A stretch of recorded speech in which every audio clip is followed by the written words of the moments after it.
अथ तृतीयोऽध्यायः। अर्जुन उवाच ज्यायसि चेत् कर्मणस्ते मता बुद्धिर्जनार्दन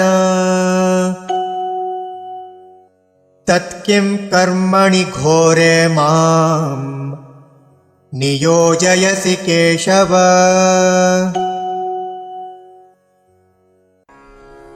अथ तृतीयः अध्यायः।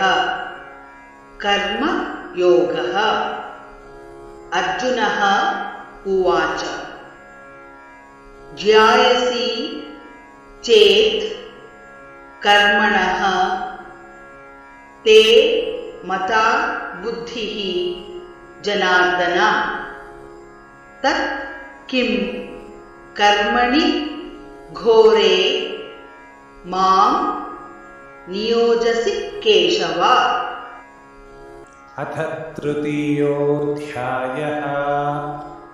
अथ तृतीयोऽध्यायः। कर्मयोगः। कर्मयोगः।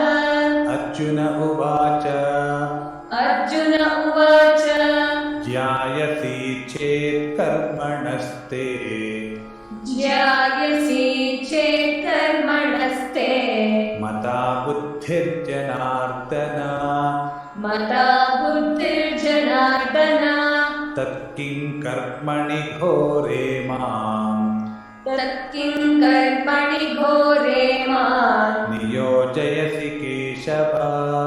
नियोजयसि केशव। ज्यायसि चेत् कर्मणस्ते मता बुद्धिर्जनार्दन ज्यायसि चेत् कर्मणस्ते मता बुद्धिर्जनार्दन तत्किं कर्मणि घोरे मां नियोजयसि केशव। तत्किं कर्मणि घोरे मां नियोजयसि केशव।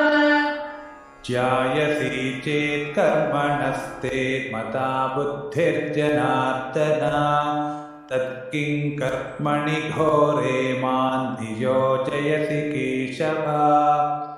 ज्यायसि चेत् कर्मणस्ते मता बुद्धिर्जनार्दन तत्किं कर्मणि घोरे मां नियोजयसि केशव।